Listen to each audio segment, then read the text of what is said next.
Cancer మహమ్మారిపై పోరులో వైద్య రంగం మరో మైలురాయిని దాటిందని సికింద్రాబాద్ యశోద హాస్పిటల్స్ ఆధ్వర్యంలో అత్యాధునిక హైపర్ సైట్ రేడియేషన్ థెరపీ అందుబాటులోకి తెచ్చినట్లు ప్రముఖ అంకాలజిస్ట్ డాక్టర్ శ్రవంతి తెలిపారు. శుక్రవారం పెద్దపల్లి ప్రెస్ క్లబ్లో ఏర్పాటు చేసిన మీడియా సమావేశంలో డాక్టర్ శ్రవంతి మాట్లాడుతూ క్యాన్సర్ వ్యాప్తికి గల కారణాలు, ఆధునిక చికిత్స విధానాలపై వివరాలను వెల్లడించారు. అందరికీ నమస్కారం. నేను doctor Sravanthi, cancer specialist Yashoda hospital Secunderabad నుంచి. ఇప్పుడు మనకి క్యాన్సర్ రోగం అనేది ఈ మధ్య కాలంలో చూస్తే చాలా ఎక్కువైపోతుంది. ఇంతకుముందు ప్రతి ఊరికి ఒక క్యాన్సర్ పేషెంట్ ఉంటే ఎక్కువలా ఉండేది. ఇప్పుడు ప్రతి ఇంటికి ఒక క్యాన్సర్ పేషెంట్ అయిపోతున్నారు. దీనికి కారణం యూజువల్ గా మనకి లైఫ్ స్టైల్ చేంజెస్. చాలా మంది ఈ టొబాకో చూయింగ్ కానీ, స్మోకింగ్ కానీ, లేదంటే స్పైసీ ఫుడ్స్ కానీ, కంటామినేటెడ్ అడల్టరేటెడ్ ఫుడ్ కానీ, మనకి ఎక్సర్సైజెస్ వ్యాయామం లేకపోవడం లాంటివి చాలా కారణాలు వల్ల క్యాన్సర్ అనేది బాగా పెరుగుతుంది.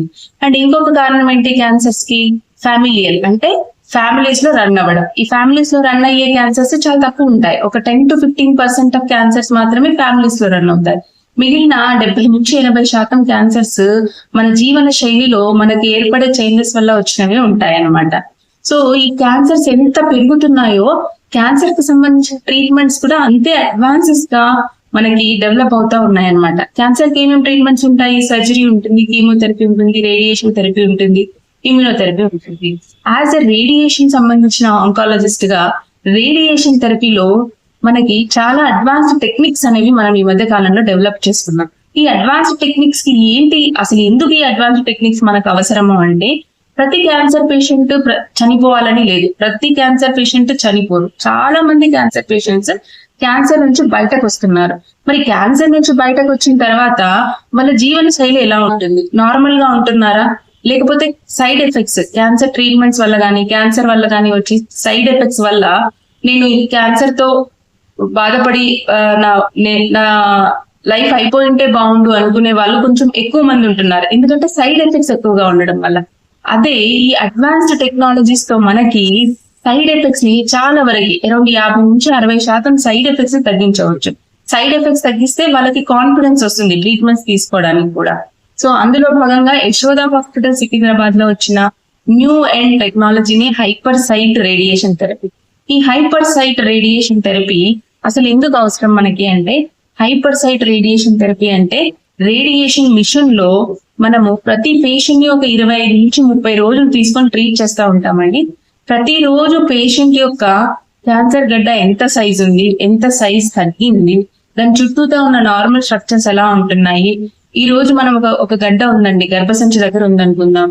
ఆ గడ్డ ప్రతిరోజు అదే పొజిషన్ లో ఉండాలని లేదు. ఎందుకంటే ఒక్కోసారి బ్లాడర్ కానీ, మోషన్ బ్యాగ్ కానీ, దాని ముందు వెనుక ఉన్న ఆర్గాన్స్ కదిలితే ఈ గడ్డ కూడా కదులుతుంటుంది. ఈ కదలికలని బేస్ చేసుకొని మనం ట్రీట్మెంట్ చేస్తూ ఉండాలి. సో ఇది బేస్ చేసుకొని ట్రీట్ చేయడం అంటే ఎవ్రీడే పేషెంట్ మిషన్ మీద పడుకున్నప్పుడు మనకి దాని ఇమేజింగ్ అనేది ప్రాపర్ గా కనిపించాలి.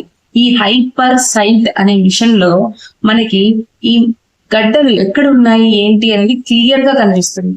క్లియర్ గా కనిపించడం వల్ల ఏం జరుగుతుంది? ఓన్లీ ప్రిసైజ్డ్ గా దానికి మాత్రమే ఖచ్చితత్వమైన ట్రీట్మెంట్ ఇవ్వడం జరుగుతుంది అనమాట. అలా ఇవ్వడం వల్ల ఏమవుతుంది? చుట్టుపక్కల ఉన్న ఆర్గాన్స్ ని మనం రేడియేషన్ ఎక్కువ డామేజ్ చేయకుండా చేస్తాం. దానివల్ల సైడ్ ఎఫెక్ట్స్ కూడా తగ్గుతాయి. ఇంకొక అడ్వాంటేజ్ విత్ దిస్ మిషన్ ఏంటి అంటే, సపోజ్ ఒక గడ్డ ఉంది ఊపిరితిత్తుల్లో అనుకుందాం. ఊపిరితిత్తుల్లో ఉన్న గడ్డ కదలకుండా ఉంటుందా అండి? శ్వాస తీసుకుంటే కదులుతుంది. రొమ్ము గడ్డలైనా అంతే, శ్వాస తీసుకుంటే కదులుతాయి. సో ఈ కదలికలని బ్రీదింగ్ టెక్నాలజీ అంటే ఒక నిమిషంలో ఆ పేషెంట్ ఎన్నిసార్లు బ్రీత్ తీసుకుంటున్నాడు అనే దాన్ని, ఆ సైకిల్స్ ని ట్రాక్ చేసుకొని మేము ఈ గడ్డని ట్రాక్ చేసి ట్రీట్ చేస్తామన్నమాట. ఇదొక అడ్వాంటేజ్. సో మరి ఇంత ప్రాసెస్ చేస్తున్నా కూడా ట్రీట్మెంట్ టైం ని ముందు మిషన్స్ తో పోలిస్తే ఈ మిషన్స్ లో ట్రీట్మెంట్ టైం కూడా చాలా తక్కువ. సిక్ పేషెంట్ ఉంటారు, మీరు బ్రీత్ హోల్డ్ చేసుకొని పెట్టుకోండి అంటే ఎంతసేపు అని వాళ్ళు హోల్డ్ చేసుకొని పెట్టుకోగలరు? సో అలా లాంగ్ టైం కూడా పట్టదు. With in a breathing cycle లోనే ఈ ట్రీట్మెంట్ అనేది మనకి కంప్లీట్ అయిపోతుంది. దీనివల్ల మనకి ఎవ్రీడే అడాప్టివ్ రేడియోథెరపీ అనేది వెరీ ఇంపార్టెంట్ ఇన్ రేడియేషన్ థెరపీలో. ఈ అడాప్టివ్ రేడియోథెరపీ అనేది మేము చేయగలుగుతాం. ఎవ్రీడే చేంజెస్ ని, అంటే గడ్డలో జరుగుతున్న చేంజెస్, దాని చుట్టూతో ఉన్న ఆర్గాన్స్ యొక్క చేంజెస్ ని బేస్ చేసుకొని ట్రీట్ చేయడం అన్నమాట. So Yashoda hospital Secunderabad